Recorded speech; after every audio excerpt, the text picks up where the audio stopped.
छत्तीसगढ़ में एक बार फिर नक्सलियों ने एक बहुत बड़े हमले को अंजाम दिया है।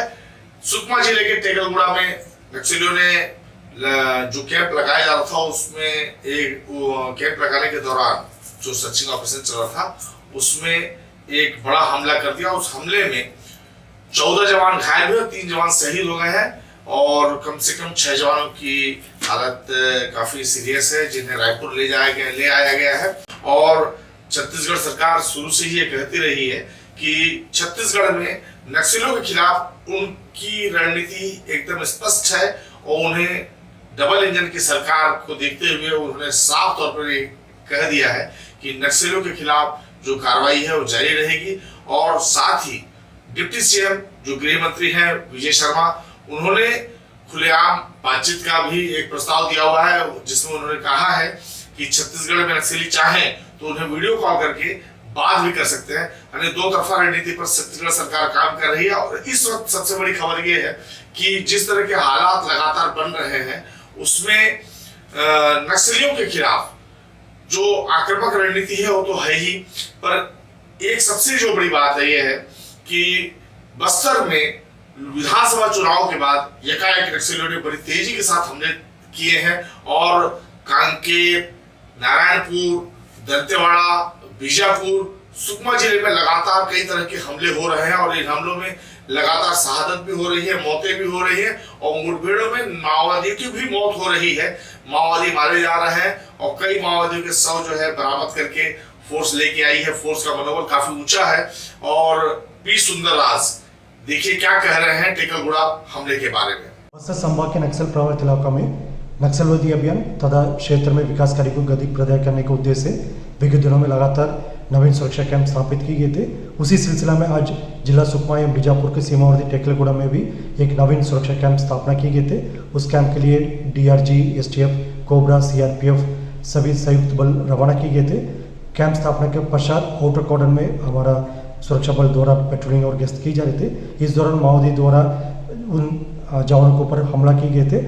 उस दौरान हमारा सुरक्षा बल की कोबरा, सीआरपीएफ, एसटीएफ, डीआरजी सभी जवानों ने मुंहतोड़ जवाब दिया। इस दौरान माओवादियों के कम से कम 6 कैडर की मृत्यु होने की जानकारी प्राप्त हो रहे थे, लेकिन दुर्भाग्यवश इस मुठभेड़ में हमारा 3 जवान, जिनमें से 2 कोबरा के जवान और 1 सीआरपीएफ के जवान का शहादत हो गए थे। अन्य 15 लोग घायल भी हुआ। सभी घायलों के इलाज के लिए जिला बस्तर के जो मेडिकल कॉलेज हॉस्पिटल या रायपुर में भी भर्ती की गए थे। सभी घायलों की स्थिति अभी खतरा से बाहर है, उनका इलाज जारी है। आसपास क्षेत्र में अभी लगातार सर्चिंग अभियान जारी है। 2021 में तब टेकलगुड़ा में अभियान के लिए सुरक्षा बल गए थे। उस दौरान माओवादी द्वारा हमारा भारी क्षति पहुंचाए गए थे। उसमें हमारा 23 जवान का शहादत हुआ। इसके बावजूद आज हम एक मजबूत इरादे से उस इलाके में गए थे। ये कैंप स्थायी रूप से रहेगा और क्षेत्र की जनता की रक्षा के लिए कैंप स्थापित किए गए थे। माओवादी की इस घटना के बावजूद हमारा सभी जवानों का मनोबल मजबूत है और हम स्थायी रूप से उसमें रहेगा और आने वाले समय में और मजबूती से इस लड़ाई को लड़ेगा और माओवादियों का जो खासतौर पर पीएलजी पटल नंबर उनको मुंह तोड़ जवाब देकर इलाके में उनका दबदबा का कदम करने के लिए हमारा लगातार प्रयास रहेगा।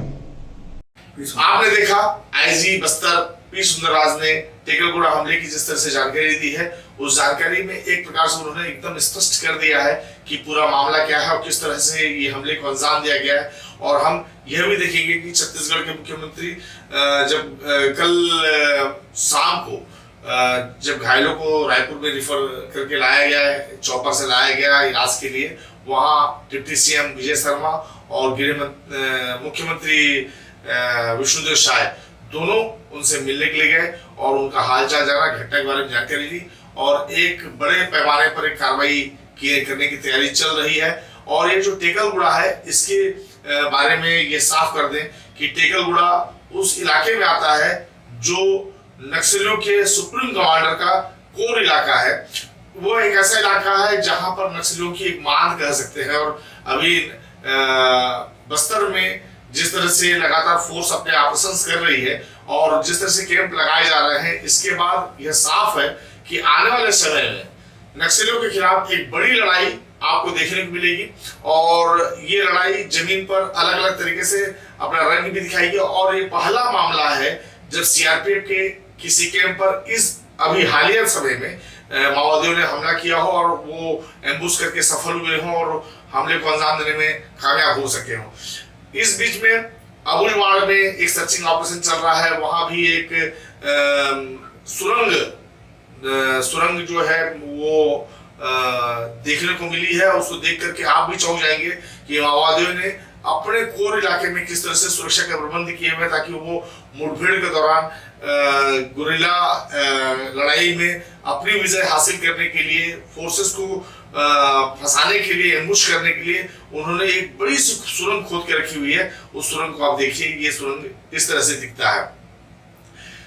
सबसे बड़ी जो चीज है कि छत्तीसगढ़ में जो नई सरकार है, इसके आने के इतने समय के बाद हम अब ये देख रहे हैं कि जो मुठभेड़ें हो रही हैं उसको लेकर तरह तरह की बातें हो रही हैं, पर एक बड़ा सच ये भी है कि मुठभेड़ तभी होते हैं जब जमीन पर ऑपरेशंस चल रहे होते हैं। बस्तर नक्सलियों का कोर इलाका रहा है, उन इलाकों में नक्सली यदि मुठभेड़ में शामिल हो रहे हैं, मुठभेड़ उनके साथ हो रही है, इसका मतलब फोर्स इस समय फ्रंट फुट पर है और लगातार वो आक्रामक होकर लड़ाई लड़ रही है और फोर्स का मनोबल काफी ऊंचा है, फोर्स के लोग लगातार लगे हुए हैं। और इस तरह से हम मान सकते हैं कि यदि फोर्स अपनी चूक न करे तो माओवादियों को बड़ी तादाद में नुकसान हो सकता है। और अभी भी ये कह रहे हैं कि ये जो मुठभेड़ हुई है इसमें बड़ी संख्या में करीब 300 से ज्यादा नक्सली पूरे इस कैंप को घेर चुके थे और वहां पर यदि 3 ही शहीद हुई है तो ये मान के चलिए कि एक बहुत बड़े हमले को